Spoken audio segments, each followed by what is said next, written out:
News first channel ವೀಕ್ಷಕರಿಗೆ ಭವಿಷ್ಯ ಈ ದಿನ ಕಾರ್ಯಕ್ರಮಕ್ಕೆ ಸ್ವಾಗತ. ಮೊದಲು ಮೇಷರಾಶಿ. ಮೇಷರಾಶಿಯವರಿಗೆ ಆತ್ಮವಿಶ್ವಾಸ ಹೆಚ್ಚಾದರೆ ನೀವು ಯಾವ ಗುರಿಯನ್ನು ಸಾಧನೆ ಮಾಡಬೇಕು, ಯಾವ ಗುರಿಯನ್ನು ತಲುಪಬೇಕು ಅಂತ ಅಂದ್ಕೊಂಡಿದ್ದೀರೋ ಆ ಗುರಿಯನ್ನು ಮುಟ್ಟಬಹುದು. ಹಾಗಾಗಿ ಆತ್ಮವಿಶ್ವಾಸವನ್ನು ಹೆಚ್ಚು ಮಾಡಿಕೊಳ್ಬೇಕು. ನಾನು ಈ ಕೆಲಸವನ್ನು ಮಾಡೇ ಮಾಡ್ತೀನಿ, ಒಂದು ವೇಳೆ ನನ್ನಿಂದ ಮಾಡೋದಕ್ಕೆ ಕಷ್ಟವಾದರೆ ಈ ಕೆಲಸದ ಬಗ್ಗೆ ನಾನು ತಿಳಿದು ನಂತರದಲ್ಲಿ ಮಾಡ್ತೀನಿ ಅನ್ನುವಷ್ಟು ಆತ್ಮವಿಶ್ವಾಸ ನಿಮಗಿರಬೇಕು. ಆಗ ಯಾವ ಗುರಿಯನ್ನು ತಲುಪಬೇಕೋ ಅದು ನೇರವಾಗಿ ನಿಮ್ಮ ಪಾಲಾಗತ್ತೆ ಅಂತ ಹೇಳಬೇಕು. ಒಬ್ಬರೇ ಇದ್ದು ಕೆಲವು ಕೆಟ್ಟ ಅಭ್ಯಾಸಗಳನ್ನು, ದುಶ್ಚಟಗಳನ್ನು ನೀವು ಮೊರೆ ಹೋಗಿ ಅದೆಲ್ಲವನ್ನೂ ಕೂಡ ನೀವು ಪ್ರತಿನಿತ್ಯವೂ ಕೂಡ ಅಭ್ಯಾಸ ಮಾಡ್ತಾ ಅದಕ್ಕೆ ದಾಸರಾಗ್ತಕ್ಕಂತಹ ಸಾಧ್ಯತೆಗಳಿದೆ, ಆ ಸೂಚನೆಗಳಿದೆ. ಆ ರೀತಿಯ ದುಶ್ಚಟಗಳಿದ್ದರೆ ಅದನ್ನು ದೂರ ಮಾಡಿಕೊಳ್ತಕ್ಕಂತಹದ್ದು, ಅಥವಾ ಅದಕ್ಕೆ ಮನಸ್ಸು ಬಂದರೆ ಯಾವುದೇ ಕಾರಣಕ್ಕೂ ಅದಕ್ಕೆ ಒಪ್ಪದೇ ಇರತಕ್ಕಂಥದ್ದು ಅತಿ ಮುಖ್ಯವಾಗಿರುವಂಥದ್ದು. ಅಜೀರ್ಣ ಸಮಸ್ಯೆ ನಿಮ್ಮನ್ನು ಕಾಡಬಹುದು. ಸ್ವಲ್ಪ ಮಟ್ಟಿಗೆ ಆರೋಗ್ಯದ ವಿಚಾರದಲ್ಲಿ ಗಮನವನ್ನು ಹರಿಸಿ. ಹಳೆಯ ತಪ್ಪು ಪುನರಾವರ್ತನೆ ಆಗಬಹುದು, ಮತ್ತೆ ಮತ್ತೆ ಅದೇ ತಪ್ಪು ಆಗಬಹುದು. ಅದನ್ನು ಸೂಕ್ಷ್ಮವಾಗಿ ಗಮನಿಸಿ ಆ ರೀತಿಯ ತಪ್ಪು ಆಗದೇ ಇರುವ ಹಾಗೆ ನೋಡಿಕೊಳ್ಬೇಕು. ಓದು ಕೆಲಸ ಎರಡನ್ನೂ ಒಟ್ಟಿಗೆ ಮಾಡ್ತಾ ಇರತಕ್ಕಂಥವ್ರಿಗೆ ದೊಡ್ಡದಾದಂತಹ ಸವಾಲಾಗತ್ತೆ. ಆ ಸವಾಲನ್ನು ಸೂಕ್ಷ್ಮವಾಗಿ ನೀವು ಪರಿಹಾರ ಮಾಡಿಕೊಳ್ಬೇಕೇ ಹೊರತು ಯಾವುದೇ ಕಾರಣಕ್ಕೂ ಸಮಸ್ಯೆ ಆಗುವ ರೀತಿಯಲ್ಲಿ ಮಾಡಿಕೊಳ್ಬೇಡಿ ಅನ್ನುವಂಥದ್ದು. ಮನ ಎರಡೂ ಕೂಡ ಸಂತೋಷದಿಂದ ಇರೋದಿಲ್ಲ. ಯಾವುದೋ ಒತ್ತಡ ನಿಮ್ಮನ್ನು ಕಾಡ್ತಾ ಇರುತ್ತೆ. ಮನಸ್ಸಿನಲ್ಲೂ ಸಂತೋಷ ಇಲ್ಲ, ಮನೆಯಲ್ಲೂ ಸಮಾಧಾನ ಇಲ್ಲ, ಸಂತೋಷ ಇಲ್ಲ ಅಂತ ಹೇಳುವಂಥದ್ದು.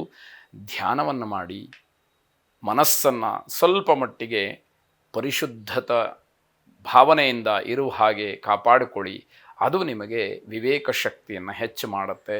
ಶುಭವಾಗಿ. ವೃಷಭ ರಾಶಿ. ಪ್ರೀತಿ ಪ್ರೇಮದ ವಿಚಾರದಲ್ಲಿ ಸ್ವಲ್ಪ ಮಟ್ಟಿಗೆ ಸಮಾಧಾನ ಸಿಕ್ಕುವಂತಹ ವಿಷಯ. ಗೌರವ ಎಲ್ಲಿ ನಿಮಗಿರುತ್ತೋ ಆ ಜಾಗದಲ್ಲಿ ನೀವಿರಬೇಕು. ಎಲ್ಲಿ ಗೌರವಕ್ಕೆ ಧಕ್ಕೆ ಬರುತ್ತೋ ಅಥವಾ ಅಲ್ಲಿ ಚ್ಯುತಿ ಬರುತ್ತೋ, ನಿಮ್ಮ ಸ್ವಾಭಿಮಾನಕ್ಕೆ ಅಡ್ಡಿಯಾಗುತ್ತೋ ಆ ಜಾಗಕ್ಕೆ ಹೋಗದೇ ಇರುವಂಥದ್ದು ಬಹಳ ಒಳ್ಳೆಯದು. ಒಂದು ವೇಳೆ ಅನಿವಾರ್ಯವಾಗಿ ಹೋದರೂ ಕೂಡ ಅಂತರವನ್ನು ಕಾಯ್ದಿರಿಸ್ಕೊಳ್ತಕ್ಕಂತಹದ್ದು ಬಹಳ ಜಾಗ್ರತೆಯಿಂದ ಗಮನಿಸಬೇಕಾದಂತಹ ಅಂಶವಾಗುತ್ತೆ. ಮನೆಯ ಅಗತ್ಯತೆಗಳನ್ನು ಗಮನಿಸಬೇಕು. ಮನೆಯಲ್ಲಿ ಏನಾಗಬೇಕು, ನನ್ನ ಕರ್ತವ್ಯ ಏನು, ಯಾವ ಕೆಲಸವನ್ನು ಎಷ್ಟರ ಮಟ್ಟಿಗೆ ಯಾವಾಗ ನಾನು ಪೂರೈಸಬೇಕು ಅನ್ನುವಂಥದ್ದು ಗಮನದಲ್ಲಿರಬೇಕು. ವಿನಾಕಾರಣ ತಿರುಗಾಟವನ್ನು ಮಾಡದೇ ಇದ್ದರೆ ನಿಮಗೆ ಯಶಸ್ಸು ಅಂತಕ್ಕಂಥದ್ದು ಇದ್ದೇ ಇದೆ. ಆಗಬೇಕಾದಂತಹ ಕೆಲಸವನ್ನು ಬಿಟ್ಟು ಸುಮ್ಮನೆ ತಿರುಗ್ತಾ ಇದ್ದರೆ ಅನುಕೂಲಗಳು ಕಡಿಮೆ ಅಂತ ಹೇಳಿ ಅರ್ಥ.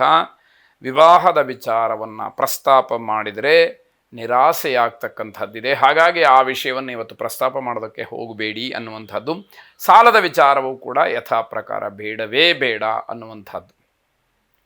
ಇದನ್ನೆಲ್ಲ ಮೀರಿ ನಡೆದಾಗ ಆಗುವಂತಹ ಸಮಸ್ಯೆಗಳು, ಆಘಾತಗಳನ್ನು ಅನುಭವಿಸಬೇಕಾಗತ್ತೆ. ಲಕ್ಷ್ಮೀನಾರಾಯಣರನ್ನು ಪ್ರಾರ್ಥನೆ ಮಾಡಿ ಲಕ್ಷ್ಮೀನಾರಾಯಣರ ಅನುಗ್ರಹವನ್ನು ಪಡ್ಕೊಳ್ಳಿ. ಶುಭವಾಗಿ. ಮಿಥುನ ರಾಶಿ. ದಾಂಪತ್ಯದ ವಿಚಾರದಲ್ಲಿ ಮೂರನೆಯವರು ಬರ್ತಾರೆ.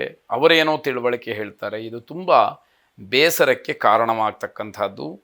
ವ್ಯವಹಾರ ಛಿದ್ರ ಅಥವಾ ನಷ್ಟ ಆಗ್ತಕ್ಕಂಥದ್ದು ಎಲ್ಲವೂ ಕೂಡ ಅವಮಾನಕ್ಕೆ ಕಾರಣ.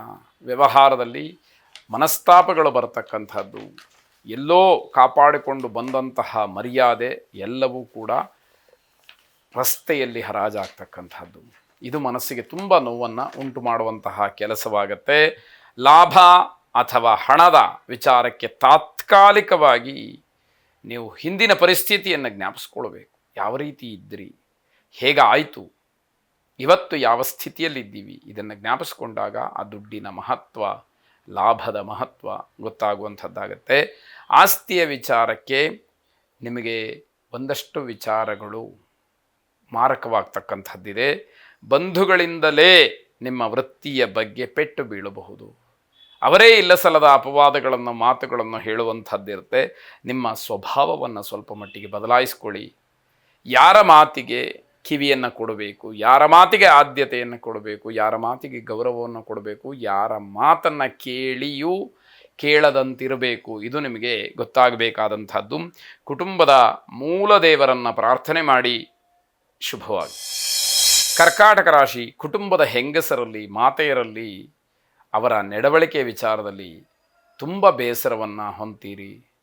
ಯಾವುದೂ ಸರಿಯಾಗ್ತಾ ಇಲ್ಲ. ಕುಟುಂಬವನ್ನು ನಿರ್ವಹಣೆ ಮಾಡಬೇಕಾದಂತಹ ಹೆಂಗಸು ಬೇಜವಾಬ್ದಾರಿಯಿಂದ ವರ್ತಿಸಿಬಿಟ್ರೆ ಇಡೀ ಕುಟುಂಬ ಹೇಗಾಗಬೇಕು ಅದನ್ನು ಆಲೋಚನೆಗೆ ತಂದುಕೊಳ್ತೀರಿ. ನಿಮ್ಮ ಆರೋಗ್ಯದಲ್ಲಿ ಸ್ವಲ್ಪ ಮಟ್ಟಿನ ಸುಧಾರಣೆಗೆ, ಬದಲಾವಣೆಗೆ ಅವಕಾಶಗಳಾಗತ್ತೆ. ಕೆಲಸದಲ್ಲಿ ಉತ್ಸಾಹ ಇಲ್ಲದೆ ಮಾನಸಿಕವಾಗಿ, ಶಾರೀರಿಕವಾಗಿ ಆ ಕೆಲಸವನ್ನು ಎಡವಟ್ಟು ಮಾಡಿಕೊಳ್ತೀರಿ.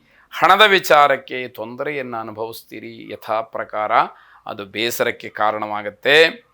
ಮಧ್ಯಾಹ್ನದ ನಂತರದಲ್ಲಿ ನಿಮಗೆ ದುಃಖ ಹೆಚ್ಚಾಗ್ತಕ್ಕಂಥದ್ದು, ಮನಸ್ಸಿಗೆ ತುಂಬ ಹಿಂಸೆಯಾಗ್ತಕ್ಕಂಥದ್ದಾಗತ್ತೆ. ಆಲಸ್ಯವನ್ನು ದೂರ ಮಾಡಿಕೊಳ್ಬೇಕು. ಅದು ಇಲ್ಲದೇ ಇದ್ದರೆ ಬಹಳ ಕಷ್ಟವಾಗುತ್ತೆ. ಕುಬೇರ ಲಕ್ಷ್ಮಿಯನ್ನು ಪ್ರಾರ್ಥನೆ ಮಾಡಿ. ಶುಭವಾಗಿ.